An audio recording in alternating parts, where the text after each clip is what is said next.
dua model sistem pemerintahan. Yang pertama adalah sistem pemerintahan monarki, yang kedua adalah sistem pemerintahan republik. Tahukah kamu apa perbedaan keduanya? Yuk simak video berikut. Yang pertama, sistem pemerintahan monarki. Sistem monarki merupakan sebuah pemerintahan yang dikepalai oleh seorang raja. Dan monarki sendiri ada dua jenis. Yang pertama monarki absolut, di mana bentuk pemerintahan ini kekuasaan tertinggi ada di tangan satu orang raja dan kerajaan juga tidak memiliki parlemen. Dan yang kedua ada monarki konstitusional yang merupakan bentuk pemerintahan di mana kekuasaan kepala negaranya, bisa raja atau ratu, dibatasi oleh ketentuan dan atau undang-undang. Dalam sistem ini, kerajaan memiliki parlemen dan pemimpin pemerintahan. Nah, itu tadi adalah sistem pemerintahan monarki. Sekarang yang kedua, yaitu sistem pemerintahan republik. Sistem ini bentuk pemerintahannya berkedaulatan rakyat dan dikepalai oleh seorang presiden. Sistem republik juga ada dua kawan. Yang pertama adalah republik presidensial, di mana presiden bertindak sebagai kepala negara sekaligus kepala pemerintahan. Sedangkan kedua adalah republik parlementer, di mana presiden bertindak sebagai kepala negara, sedangkan pemerintahan dipimpin oleh Perdana Menteri. Lantas, tahukah kamu sistem pemerintahan yang dianut oleh Indonesia? Ya, Indonesia menganut sistem pemerintahan presidensial. Pada pemilu 2024, Indonesia ada 3 orang paslon atau pasangan calon presiden dan wakil presiden. Yang pertama, Anies Baswedan dan Abdul Muhaimin Iskandar. Yang kedua, Prabowo Subianto dan Gibran Rakabuming Raka. Dan yang ketiga, Ganjar Pranowo dan Mahfud MD. Penentuan paslon ini dipenuhi oleh intrik politik yang bermanuver. Bukan hanya elit partai yang bermanuver, tetapi juga pejabat eksekutif dan yudikatif terlibat. Bahkan sampai mengubah peraturan perundang-undangan. Kalau begini, meritokrasi menjadi semakin bias. Ketiga paslon melakukan apapun untuk menduduki kursi Presiden RI 1 dan RI 2. Pertanyaannya, kenapa ya? Ini karena posisi presiden di Indonesia sangatlah penting, bukan hanya sebagai kepala pemerintahan, tetapi juga sebagai kepala negara. Terlepas dari rumor bahwa presiden hanyalah boneka partai.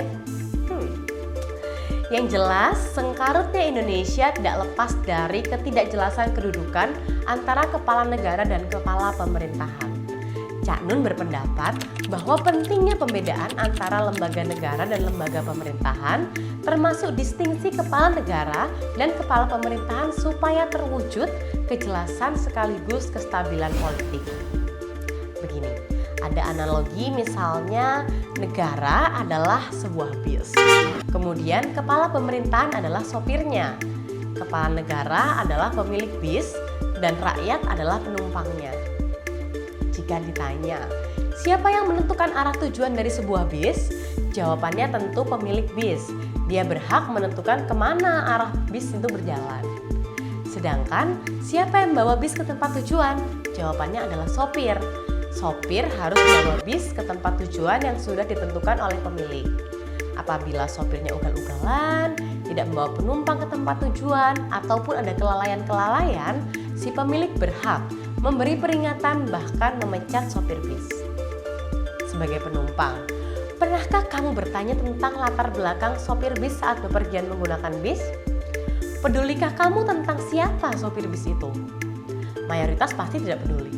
Kalaupun bertanya, itu pasti hanya basa-basi. Jarang sekali nih ada penumpang yang gak jadi naik bis hanya karena tidak cocok dengan latar belakang dari si sopir itu. Kenapa demikian? Karena penumpang percaya bahwa sopir akan mengantarmu ke tempat tujuan. Sama halnya dengan negara.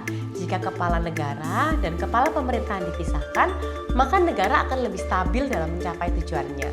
Dan rakyat akan lebih percaya bahwa mereka akan sampai dengan tujuan dengan siapapun kepala pemerintahannya.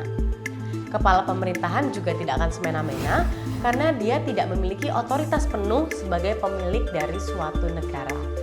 Yang terjadi akan berbeda jauh jika presiden memiliki kedudukan ganda, yaitu sebagai sopir sekaligus sebagai pemilik bis. Alhasil, apa yang terjadi? Akhirnya, regulasi pemerintah bukan hanya untuk kepentingan rakyat, melainkan dari rakyat, oleh elit, dan untuk elit. Seperti yang diungkapkan oleh Mahfud MD dalam pidato demokrasi, batas kuasa rakyat. Bukan hanya itu. Sebagai sopir, apabila sekaligus menjadi pemilik, tentu tidak ada yang bertindak sebagai pengawas. Lembaga mana yang bisa mengawasi atau menggulingkan presiden secara independen? KPK, MPR. KPK pada akhirnya takluk setelah Undang-Undang KPK 2019 diberlakukan.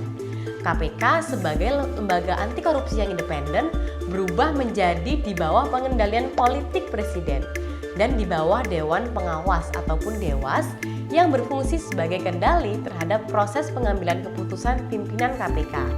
Dengan kata lain, kendali KPK berada di bawah presiden. Sementara itu, MPR yang berhak memberhentikan presiden justru membentuk simbiosis dengan presiden melalui partai politik dan pemilu 2024. Akhirnya mereka saling bergantung satu sama lain dan ya, akibatnya tidak bisa saling membubarkan